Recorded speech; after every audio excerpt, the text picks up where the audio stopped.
প্রধান উপদেষ্টার সভাপতিত্বে উপদেষ্টা পরিষদের বৈঠক অনুষ্ঠিত।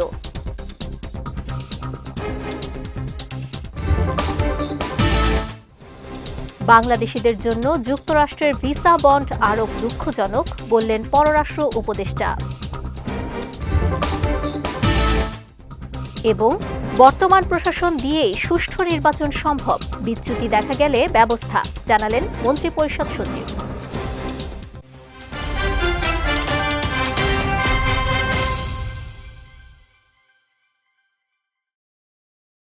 আসসালামু আলাইকুম। পুষ্টি চা নিবেদিত বিজয় রাতের সংবাদে আমন্ত্রণ জানাচ্ছি আমি নুসরাত আহমেদ। শুনছিলেন শিরোনাম, এবারে বিস্তারিত। প্রধান উপদেষ্টা ডক্টর মোহাম্মদ ইউনূসের সভাপতিত্বে উপদেষ্টা পরিষদের বৈঠক অনুষ্ঠিত হয়েছে। আজ রাজধানীর তেজগাঁওয়ে প্রধান উপদেষ্টার কার্যালয়ে এই বৈঠক অনুষ্ঠিত হয়। বৈঠকে জাতীয় অত্যাবশ্যকীয় ওষুধের তালিকা এবং মূল্য নির্ধারণ সংক্রান্ত নির্দেশিকা ও ব্যক্তিগত তথ্য সুরক্ষা সংশোধন অধ্যাদেশ ২০২৬, বাংলাদেশ শিল্পকলা একাডেমি সংশোধন অধ্যাদেশ, বাংলাদেশ বন শিল্প উন্নয়ন কর্পোরেশন অধ্যাদেশ ২০২৬, তৃতীয় জাতীয়ভাবে নির্ধারিত অবদান এনডিসি ৩.০ এবং সুপ্রিম কোর্ট সচিবালয় সংশোধন অধ্যাদেশ এবং নীতির খসড়া অনুমোদন দেয়া হয়। পরে বিকেলে রাজধানীর ফরেন সার্ভিস একাডেমিতে এক ব্রিফিংয়ে বৈঠক সম্পর্কে বিস্তারিত জানান প্রধান উপদেষ্টার প্রেস সচিব শফিকুল আলম। এনডিসি 3-র ক্ষেত্রে ডিসিশনটা আপনি জানেন যে বাংলাদেশ ইউএনের যতগুলো ক্লাইমেট চেঞ্জ রিলেটেড যতগুলো কনভেনশন আছে এগুলোর একটা সিগনেটরি, এবং প্যারিস জলবায়ু কনফারেন্সের পরের থেকে থার্ড এনডিসির প্রণয়ন, বাংলাদেশ অনেকগুলো এনডিসি প্রণয়নপূর্বক ইউএনএফসিসি সচিবালয়ে তার প্রতি বছর এই এনডিসি মানে এটার ন্যাশনালি ডিটারমাইন্ড কন্ট্রিবিউশন এটা জানানো লাগে যে আপনি কি পরিমাণ কার্বন নিঃসরণ কমাবেন বা গ্রিন হাউস নিঃসরণ কমাবেন, সেটার একটা আপনার তাদেরকে জানাতে হয়। সেই কাজটার জন্য থার্ড এনডিসি মাধ্যমে আমরা কি কি কাজ করছি, সামনের বছরগুলোতে আমরা কি পরিমাণ কার্বন নিঃসরণ কমাবো, গ্রিন হাউস নিঃসরণ, এটার একটা তালিকা করা হয়েছে যে এই কাজগুলো হবে। যুক্তরাষ্ট্রে প্রবেশের ক্ষেত্রে বাংলাদেশি নাগরিকদের জন্য ভিসা বন্ড বা জামানত আরোপের বিষয়টি দুঃখজনক বলে মন্তব্য করেছেন পররাষ্ট্র উপদেষ্টা মোহাম্মদ তৌহিদ হোসেন। তবে তিনি এটিকে পুরোপুরি অস্বাভাবিক বা অপ্রত্যাশিত ঘটনা হিসেবেও দেখছেন না। আজ পররাষ্ট্র মন্ত্রণালয়ে সাংবাদিকদের সঙ্গে আলাপকালে তিনি এসব কথা জানান। ভিসা বন্ড আরোপের সিদ্ধান্ত থেকে অব্যাহতির বিষয়ে সরকারের কোনো উদ্যোগ থাকবে কিনা এ প্রশ্নে পররাষ্ট্র উপদেষ্টা বলেন, বিষয়টি সত্য কার্যকর হয়েছে। সরকার কূটনৈতিক প্রক্রিয়ার মাধ্যমে বিষয়টি মোকাবেলা করবে। অনেকগুলি দেশের মধ্যে বাংলাদেশও আছে। কোন দেশগুলি আছে যাদের ইমিগ্রেশন নিয়ে প্রবলেম আছে? আপনারা আমেরিকানদের স্ট্যাটিস্টিক্স দেখেছেন যে যারা ওখানে ওদের সোশ্যাল সিস্টেম থেকে এভাবে গিয়ে পয়সা নেয় তাদের মধ্যে বাংলাদেশের সংখ্যা সর্বাধিক। তাহলে তারা যদি কিছু দেশের উপর এরকম নিষেধাজ্ঞা আরোপ করে সেটা প্রতি বাংলাদেশ থাকবে, এটা আমার কাছে খুব অস্বাভাবিক মনে হচ্ছে। অবশ্যই দুঃখজনক, অবশ্যই কষ্টকর আমাদের জন্য, কিন্তু এটা অস্বাভাবিক না। বর্তমান প্রশাসনকে সঙ্গে নিয়েই সুষ্ঠু ও নিরপেক্ষ নির্বাচন আয়োজন করা সম্ভব বলে আশাবাদ ব্যক্ত করেছেন মন্ত্রিপরিষদ সচিব শেখ আব্দুর রশিদ। আজ সচিবালয়ে সাংবাদিকদের সঙ্গে মতবিনিময়কালে নির্বাচন সংক্রান্ত বিভিন্ন প্রশ্নের জবাবে তিনি এই আশাবাদ ব্যক্ত করেন। এ সময় মাঠ প্রশাসনের কর্মকাণ্ড নিবিড়ভাবে পর্যবেক্ষণ করা হচ্ছে জানিয়ে মন্ত্রিপরিষদ সচিব বলেন, কোনো ক্ষেত্রে নির্দিষ্টভাবে বিচ্যুতি বা অভিযোগ পাওয়া গেলে তাৎক্ষণিকভাবে প্রয়োজনীয় ব্যবস্থা নেওয়া হবে, তবে ঢালাওভাবে কারো বিরুদ্ধে সিদ্ধান্ত নেওয়া হবে না বলে উল্লেখ করেন তিনি।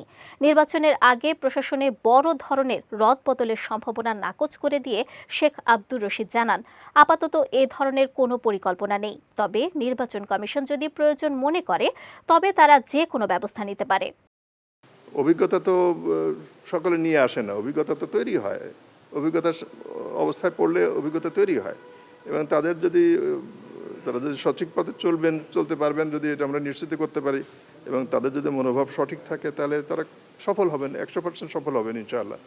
আর যেখানে যদি আমরা যদি কোনো বিচ্যুতি দেখতে পাই তখন আমরা সেভাবে ব্যবস্থা নেব, কিন্তু ঢালাওভাবে তো কিছু না, আমরা সাধারণভাবে মনে করছি যে তারা প্রস্তুত আছেন, যোগ্য আছেন।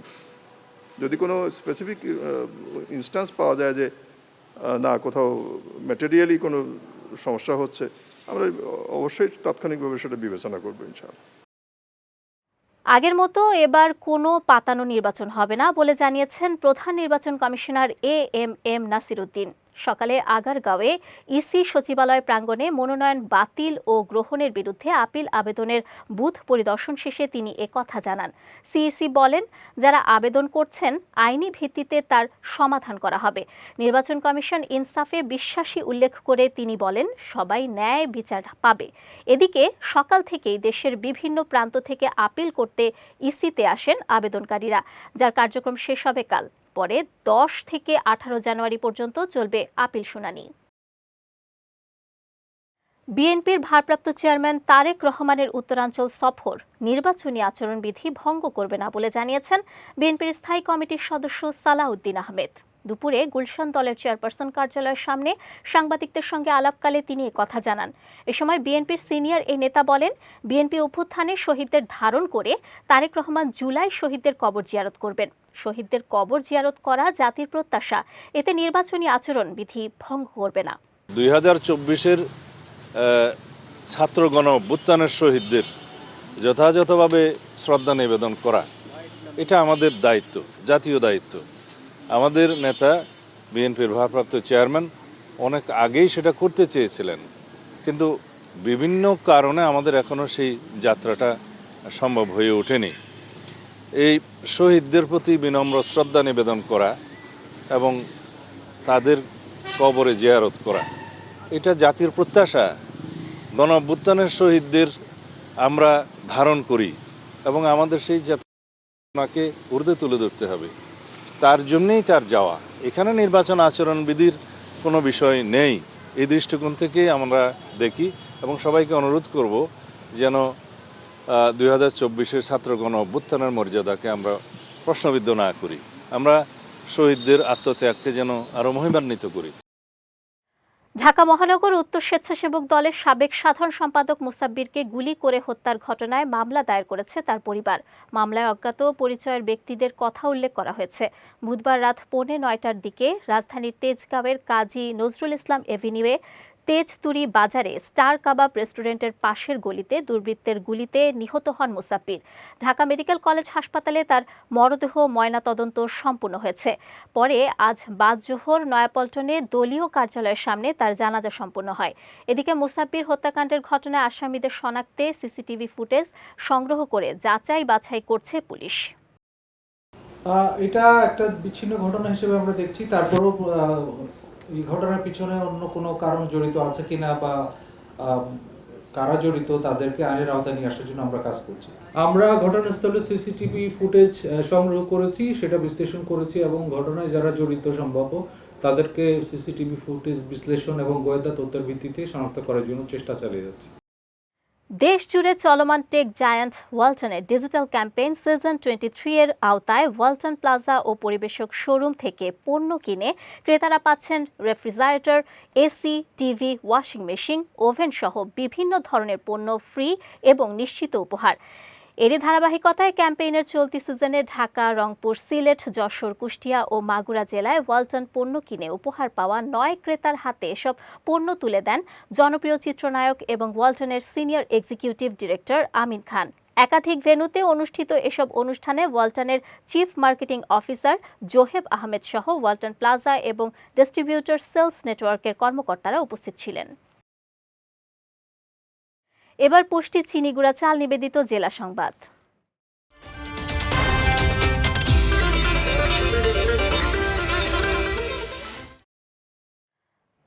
চাঁদাবাজদের ঘুম হারাম হয়ে গেছে।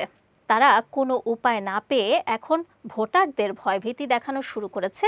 এসব কথা বলেছেন এনসিপির দক্ষিণাঞ্চলের মুখ্য সংগঠক হাসনাত আব্দুল্লাহ। দুপুরে কুমিল্লার দেবিদ্বার উপজেলার গুনাইঘর উত্তর ইউনিয়নের ধলাশ গ্রামে ভারতীয় আগ্রাসন বিরোধী পদযাত্রার অংশ হিসেবে শহীদ ওসমান হাদির রুহের মাগফিরাত কামনায় দোয়া মোনাজাত অনুষ্ঠানে তিনি এসব কথা বলেন। হাসনাত আব্দুল্লাহ আরও বলেন, শহীদ ওসমান হাদি চাঁদাবাজ ও জাতীয় আগ্রাসনের বিরুদ্ধে যুদ্ধ ঘোষণা করেছিলেন।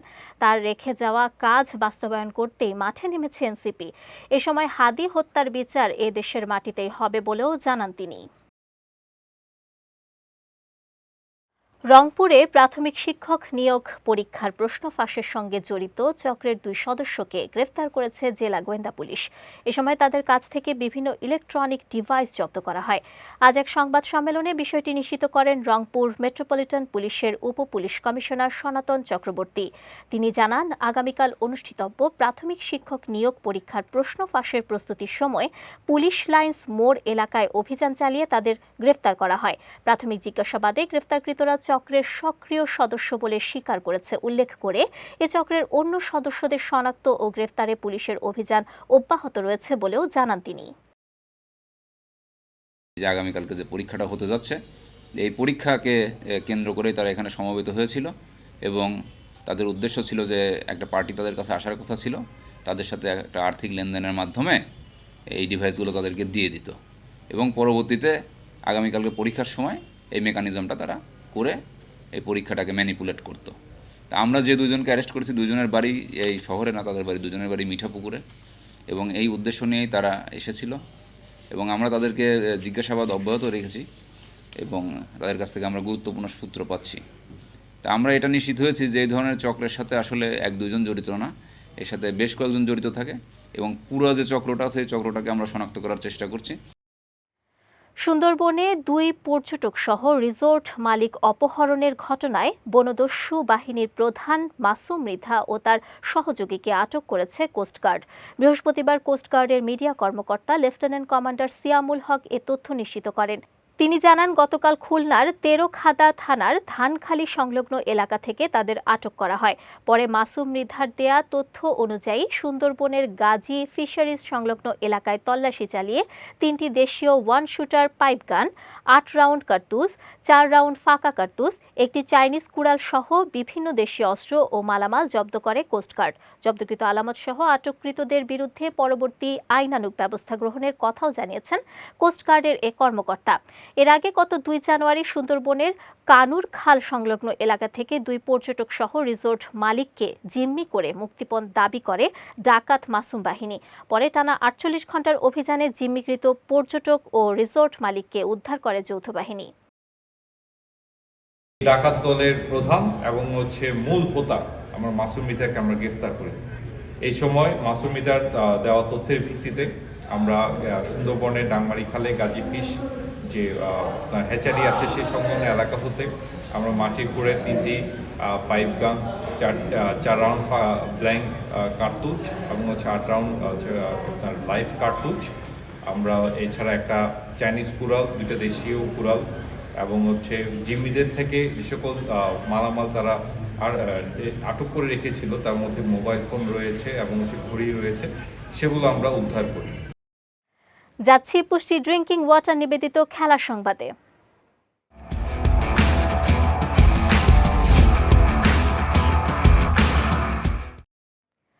সিডনিতে অ্যাশেজের 5ম ও শেষ টেস্টে ইংল্যান্ডকে 5 উইকেটে হারিয়েছে অস্ট্রেলিয়া। এতে করে 4-1 ব্যবধানে সিরিজ নিশ্চিত করেছে অজিরা।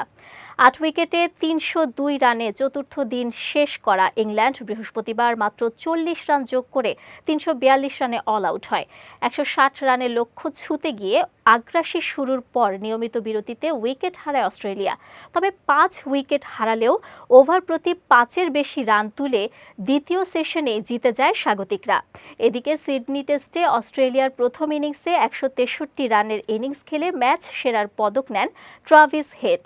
আর 31 উইকেট নেওয়া অস্ট্রেলিয়ান পেসার মিচেল স্টার্ক হন সিরিজ সেরা। অন্যদিকে অ্যাশেজে অস্ট্রেলিয়ার জয়ের দিনেই আন্তর্জাতিক ক্রিকেটকে বিদায় জানিয়েছেন ওসমান খাজা। ক্যারিয়ারের বিদায় ইনিংসে 7 বলে 6 রান করে শেষবারের মতো মাঠ ছেড়ে যান দলের প্রথম মুসলিম টেস্ট ক্রিকেটার। আসন্ন 2026 ফিফা বিশ্বকাপের জন্য 26 সদস্যের আর্জেন্টিনার সম্ভাব্য স্কোয়াড তৈরি হয়েছে। টিওয়াইসি স্পোর্টসের এক প্রতিবেদনে দাবি করা হয় তালিকায় 20 জনের জায়গা প্রায় নিশ্চিত, বাকিরা আছেন শেষ মুহূর্তের বিবেচনায়। আক্রমণ ভাগে লিওনেল মেসির সঙ্গে রয়েছেন Lautaro Martinez, Nicolas Gonzalez, Julian Alvarez ও থিয়াগো আলমাদা। গোলরক্ষক হিসেবে রয়েছে এমিলিয়ানো মার্তিনেজ ও জেরোনিমো রুল্লির নাম। অন্যদিকে ডিফেন্ডারদের তালিকায় আছেন Nahuel Molina, Gonzalo Montiel, Cristian Romero, Nicolas Otamendi, Lisandro Martinez ও নিকোলাস তালিয়াফিকো। এছাড়া মিডফিল্ডে রদ্রিগো ডি পল, লিয়েন্ড্রো পারিদেসদের উপরই ভরসা রাখছেন স্কালোনি। তবে শেষ পর্যন্ত ২৬ সদস্যের আর্জেন্টাইন বিশ্বকাপ স্কোয়াডের চূড়ান্ত তালিকা দেখার অপেক্ষায় রয়েছে ফুটবল বিশ্ব। পুষ্টি চা নিবেদিত বিজয়ের রাতের সংবাদ শেষ করার আগে শিরোনামগুলো দেখে নিচ্ছি আরও একবার।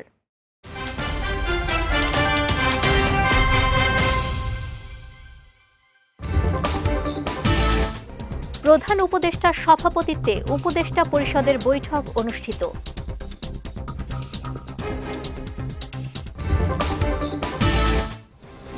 বাংলাদেশিদের জন্য যুক্তরাষ্ট্রের ভিসা বন্ড আরোপ দুঃখজনক, বললেন পররাষ্ট্র উপদেষ্টা।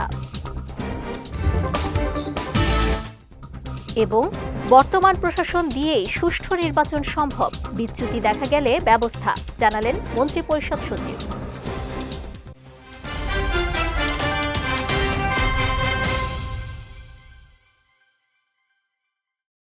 বিজয় রাতের সংবাদ শেষে আজকের মতো আমি নুসরাত আহমেদ আপনাদের কাছ থেকে বিদায় নিচ্ছি। আগামীকাল একই সময়ে নতুন সব খবর দেখতে চোখ রাখুন বিজয় টিভিতে। এছাড়াও আজকের বিজয় রাতের সংবাদের ভিডিও দেখতে পারেন আমাদের ইউটিউব এবং ফেসবুক পেজে। আমাদের ইউটিউব হলো youtube.com/বিজয়টিভিঅফিশিয়াল এবং আমাদের ফেসবুক পেজ হলো facebook.com/বিজয়টিভিলিমিটেড। এতক্ষণ সঙ্গে থাকার জন্য ধন্যবাদ সবাইকে।